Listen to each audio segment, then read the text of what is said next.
Hi there, Dan Edwards with the Eastside Real Estate Team, and this is your market review for the King County and Eastside for March of 2018.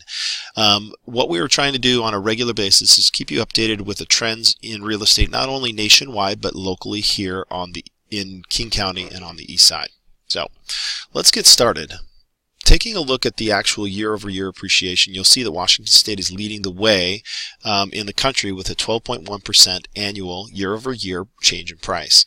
Now, what we do know is that the metropolitan areas like Seattle, Spokane, and Vancouver are driving a higher rate of appreciation than the 12.1% in order to kind of bring that number in check, because those are the areas that are really growing at a quick pace, and the demand for real estate is higher in those cities. So we'll see some appreciation numbers a little later on when we drill down to the citywide, but 12.6% appreciation, outpacing California, outpacing South Dakota, which is actually pretty strong, outpacing Michigan, Georgia, Atlanta, Florida, and I think Rhode Island, 8.4%. So tops in the country, so it's good to be the winner, right? It's not great for buyers, but it certainly is great for homeowners. Let's look at what's driving these appreciation rates nationwide. You can see that the housing supply, if you look at that year-over-year housing supply, it's down every month, going back to March, and I think it goes back even further last year. So essentially, just about anywhere in the country, you price your home correctly. You don't get too over-eager on your price point. Make it show well, and you should be sitting in a seller's market. But of course, real estate's local, so you want to make sure to contact your local expert. And just so you know, as a part of Keller Williams, the Eastside Real Estate Team has connections with people all over the country. The world's getting smaller, right? So let's take a look at King County, how the county stacks up to the nationwide picture. So first off, our median home price skyrocketed from 2017. It looked like it went up 45.62% in a year. Total available inventory is down 1.9%. Pending sales down 1%. Closed sales up 4.78%. So lots of homes selling, and that number could be more if we had more available to sell. So our months of inventory, basically what that means is if we have no new homes come on the market, we'd be out of homes in less than a month to sell. So how does the East Side look? Well, the East Side's median home price right now is at $831,000, and that's up 12.83% from March of 2017. Our inventory, new inventory that came on the market in March was 1325. That's up almost 5%. Total available inventory down 5.03%. So that's new homes come on the market is 1325. What was left at the end of the month, 698. So that means a lot of those got sold. Pending sales were 1136, 4.8% increase in pending sales. And our closed sales was 785. That was up 1.68%. Again, total months of inventory, less than a month. So that's our East Side numbers. Now let's kind of look at city by city and see how they fared over the last month. So this one here is March home sales for Bellevue, Kirkland, Redmond, and Issaquah. And you can see, our largest decrease in available homes to sell was in Kirkland, and that was not Kirkland. It looks like Bellevue. That was almost a 20% decrease in available homes for sale over the previous month. 2017. The median home price, and that's Bellevue leading the way at $870 with a 17.6% increase, but Issaquah actually did good 17% as well. So Issaquah, Bellevue, Kirkland, very strong appreciation year over year, almost 20%. Appreciation in those cities. So it's getting, prices are going.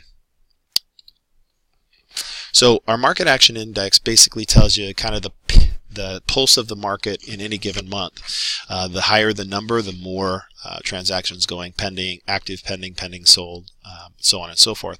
Each one is a data point. So as you can see, we're right now heading up to market activity into its peak, which is June. And stuff's really going to get moving here over the next couple of months. All right, so this is the conversation that we always want to have: is where, with all of this appreciation, what's the outcome? Essentially, if you take a look at the actual appreciation versus the normal historic appreciation, you can see that we're right in line with where the appreciation is, and essentially with the increase of interest rates, it's going to slow it a little bit, as well as the introduction of more new construction and more folks downsizing or relocating out of the area.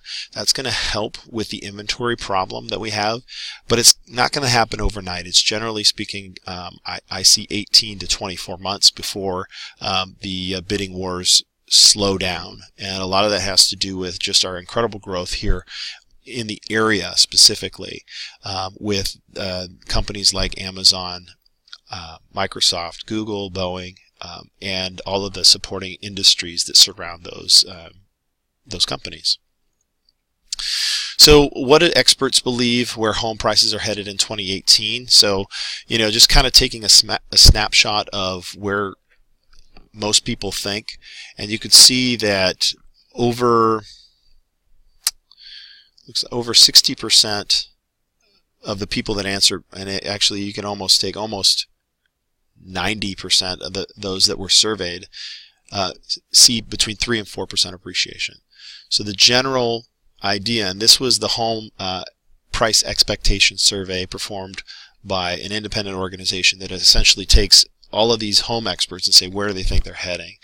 So at a bare minimum, nationwide, appreciation is going to continue at some rate between 3 and 4%, with a majority suggesting somewhere between 4.5% to 6% appreciation.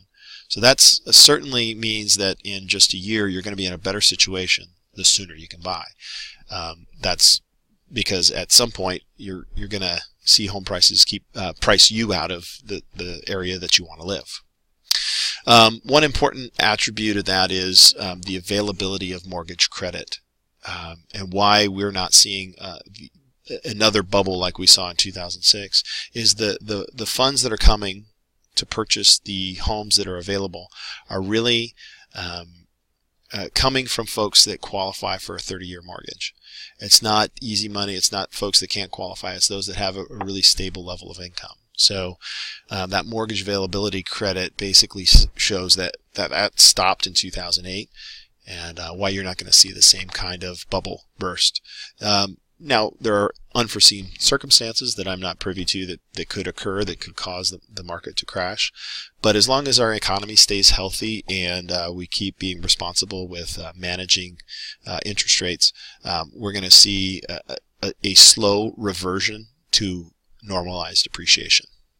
And just to kind of show you a little bit of what most people think where interest rates are going to be, Fannie Mae, the National Association of Realtors, they all predict quarter 2, 3, and 4 right around 4.5 to 4.9 on the high end, and you can kind of see there's an average of all three of 4.67.